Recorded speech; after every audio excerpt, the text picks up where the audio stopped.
Welcome to my graveyard. My second annual beauty graveyard, that is. This is the video where I share all of the products that I used to use and enjoy that I will no longer be bringing with me into the new year. We have hair care, skincare, makeup, and body care to talk through in this video. None of these products are gonna cut it for 2024. May they rest in peace. Product number one is a sunscreen that I'm really sad to sunset.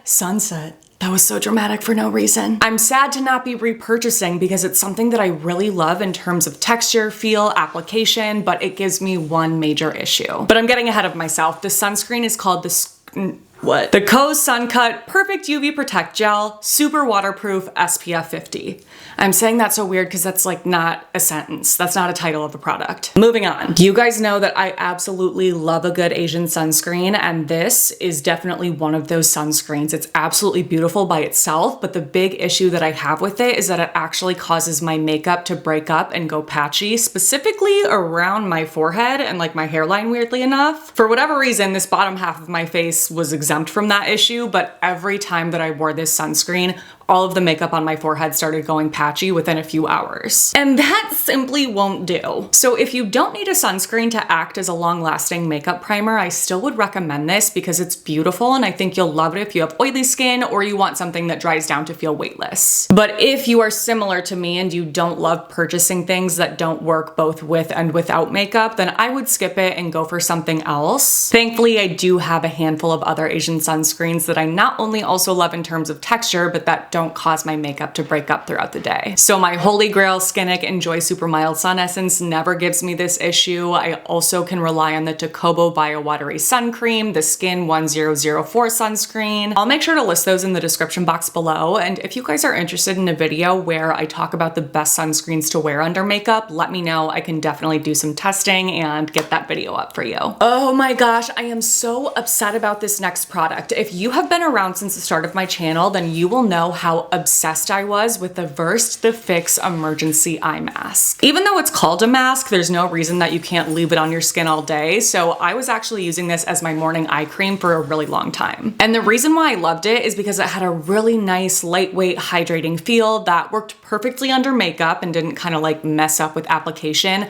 but it also was thick enough to almost kind of like smooth on top of fine lines. I wouldn't go as far as to say it was blurring or anything like that, but I just feel like the way it sat on top of lines with makeup on top of that was beautiful. But the reason why I can't bring this with me into 2024 is because it's been discontinued, which is kind of cheating because I would bring this with me if I could. But the reason why I wanted to bring this up is because I feel like this just made me realize that Versed as an entire brand is kind of something I'm gonna graveyard. And that's not because I think the brand is bad or that all of their products are bad. It's just that I don't think that they really stand out compared to other drugstore products that are available for a similar or lower price. Versed is actually not a super affordable brand. Like for the drugstore, they're definitely on the higher end of things. And I feel like they blew up during the time of everyone becoming really obsessed with drugstore skincare.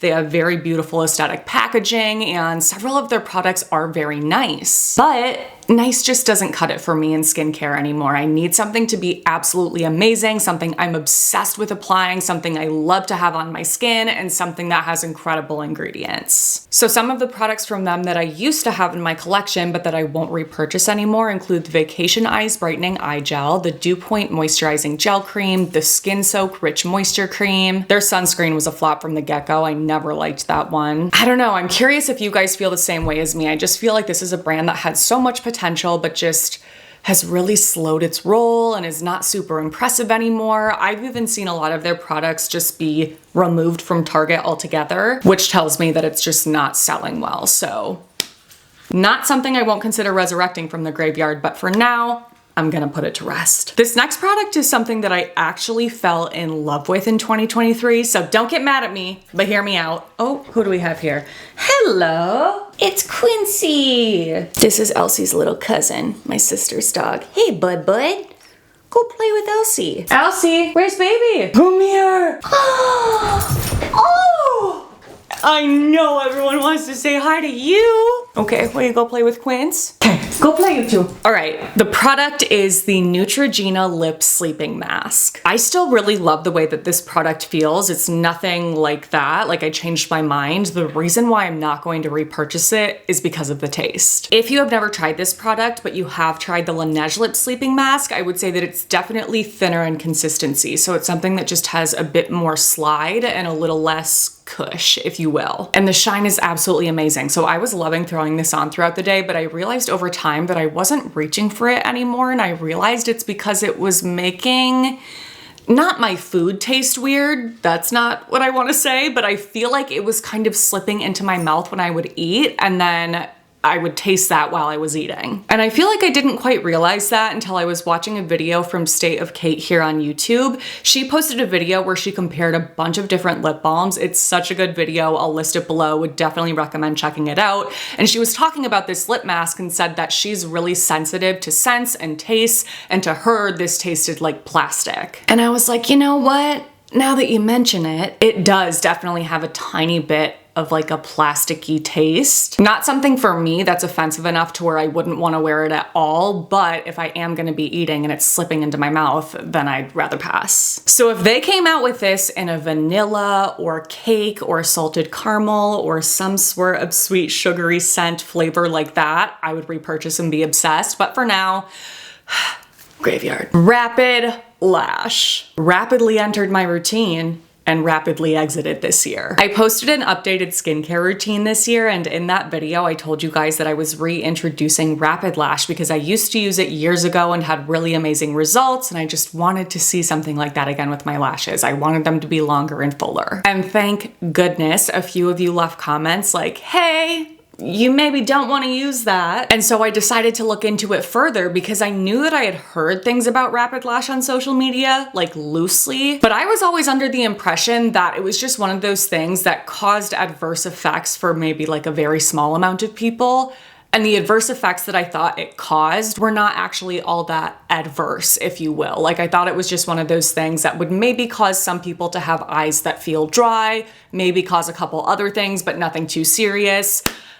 No, I was mistaken. Rapid Lash can cause something called dry eye, which is actually not just eyes that feel dry, but a medical condition that can be so uncomfortable and painful for people. So that by itself is reason to not use it. But if that's not enough, it can also cause permanent discoloration around your eyes and fat loss. And no, I'm not talking about like a nice slimming down in your face. I'm talking about hollowing around your eyes that is not reversible and just ages you. Trauma! So like I said, that was a rapid entrance and exit from my routine this year. I will not repurchase it ever again. I will not use anything that has similar ingredients, which are prostaglandin analogs, ever again either. But I do really want to test out lash serums that don't have prostaglandin analogs, and I think I'm gonna test out the one that Benefit launched recently. I'll keep you posted. Next up is a body care product that I'm really sad about. It's the Sol de Janeiro Beija Flora Elasti Cream. I am a sucker for the original Sol de Janeiro Boom Boom Cream, aside from the smell just being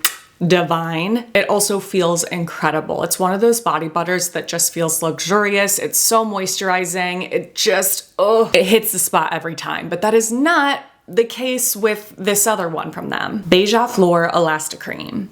I did have to look up how to pronounce that. So this fragrance is one that is supposed to be a dupe for Baccarat Rouge, and I do think it has a very similar essence, but I love the way that this smells on me, and I don't love the way that Baccarat Rouge smells on me. For some reason, the way it settles and mixes with my skin is just not my favorite. But this cream has the perfect amount, again, of that like essence of Baccarat Rouge, but also meshes well with me. But I guess it also doesn't mesh well with me because the issue that I have with this is that it doesn't rub down and absorb down into my skin. It's one of those where like, as you rub it out, it just kind of spreads whiteness and kind of starts to look even whiter on your skin, kind of like it's adding a layer but not soaking in, which is such a bummer because again, I love the way that it smells and I feel like it's the perfect date night light kind of body cream fragrance. So for now, until I run out of this, I've been mixing it with the Cetaphil moisturizing cream because that's fragrance free and then it fully dries down. But obviously for the price, you want this to be a cream that you can use by itself. So goodbye. Next up is a concealer that at one point was my absolute favorite. It is the Lancome Idole Ultra Wear All Over Concealer. The reason why I loved this concealer so much is because it's so lightweight that it's almost water-like in texture. It has nice medium coverage that's not too intense, but still is enough for dark circles. And it just lasted all day on me without creasing. But as time went on, I started to realize that it was actually giving me flashback and flash photography. Did I just say photography?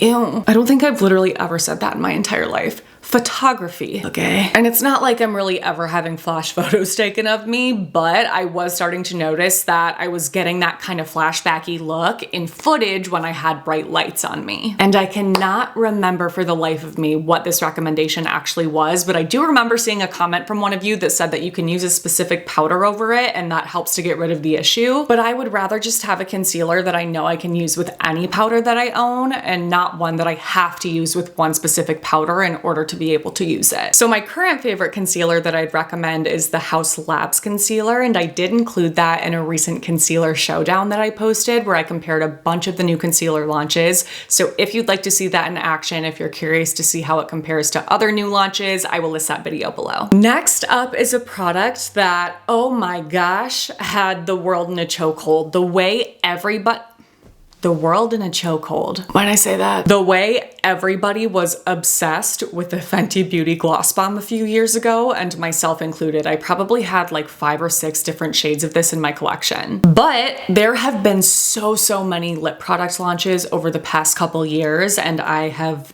definitely fallen victim to the launches. I have purchased maybe, oh my God, like so many lip products, it's not even okay. All the glosses, all the balms, all the glossy balms, all the oils, all the everything. I have been testing out so many products and I just feel like all of the ones that I have in my collection now are so much better than Fenty. So I actually decluttered them a bit ago because I was like, you know what? I haven't reached for these in months and I like everything else better. So products like the Lunar Beauty Lip Oil, the Naturium Balms, the Lawless Beauty Glosses, I prefer all of those to Fenty. Oh man, next is a hair product that I used to talk about all the time. It is the Alterna Anti-Frizz Dry Oil Mist. And don't get me wrong, this is still a product that I think is great and would recommend if you're interested in it, but the reason why I'm not bringing it with me into the new year is because there are other products that I think are just as good for a fraction of the price. If you're not familiar with this product, it is an oil, but in mist form. Obviously, it's called an oil mist. So instead of it being something that you